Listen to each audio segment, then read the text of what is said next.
The room was full, young poets, teachers, community leaders, all gathered for Voice of the Youth, a spoken word event in Manchester. No one expected Zara to show up, because she never talked much or read her poems out loud. She's too shy. Quiet and broken inside, but tonight.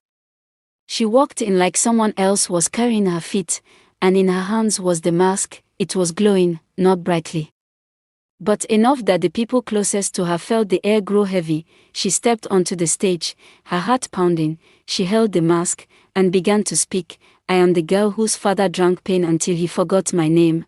I am the voice that trembled behind closed doors. I am the blood stain on the family photo and the scream no one heard. The crowd froze. Zara's voice was no longer just her own. It was layered, deep, and ancient. It echoed like church bells at a funeral. Some cried, some sat still like statues, afraid to move. Then she added, "This mask has tasted centuries, women burnt, boys beaten and truth buried, and yet we survived." Then the lights flickered and she fell down. Paramedics came, cameras rolled, videos went viral. Teenage girl collapses after haunting poetry performance in Manchester. People claim ancient African mask caused blackout, spirit possession or protest. But those who were there, they felt it. Something supernatural had passed through that stage and left a mark. The next day, Zara woke up in a hospital room. Her mother sat beside her, holding her hand tightly. "You scared me," her mom whispered. "What happened to you?" Zara blinked slowly, then replied, "She spoke through me." She was 15 when her uncle locked her in a room for years. No one believed her. No one came. Her mother wept, because Zara had lived the same. The spirit possessed her. Zara had found the mask at a second-hand bookshop. It had called to her, just like it did to Zina, DK, Nia and Ethan. The mask started changing. It began to glow in the dark. It grew heavier, and one night, it whispered something to Zara in her sleep. "One more." She woke up gasping, "What do you mean?" And the voice replied, soft and final, "The last soul. Then I can rest." The mask must be buried. Zara knew it was time to return it to where it began, time to take it back to Nigeria, back to the village of Tampa, where Zina first wore it, where the curse was born, where the pain still lived, buried under the roots of forgotten trees. She booked a flight to end what was started, but something was waiting for her there, not just spirits. Zara had never been to Nigeria, but as the plane flew over thick green forests and rusty rooftops, her heart beat like a drum. The mask was in her bag, wrapped in white cloth.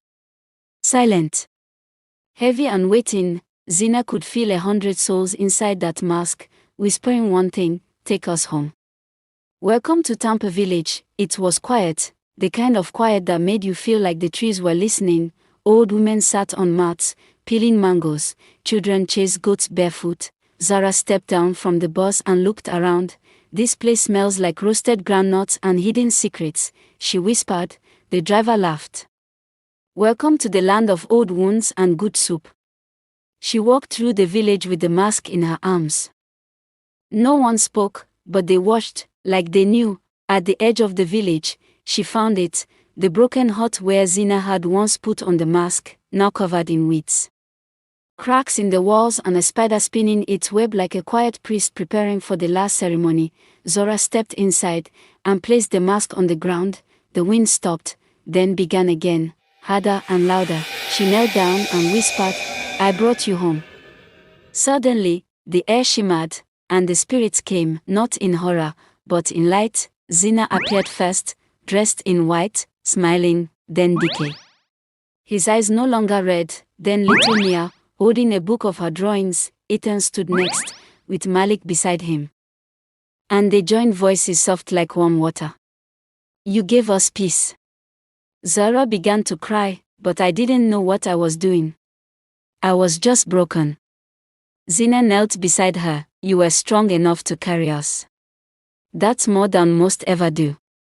The curse was ending. One by one, they stepped into the earth, like light melting into soil. The mask began to shake, then cracked down the middle.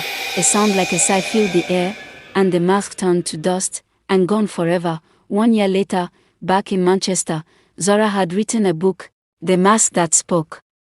It became a bestseller. Schools used it to teach about mental health, family trauma, African history, and healing. She started a youth group, Voices Unchained, where kids could tell their stories, cry, laugh, and even perform spoken word. One day, she stood in front of her group and smiled.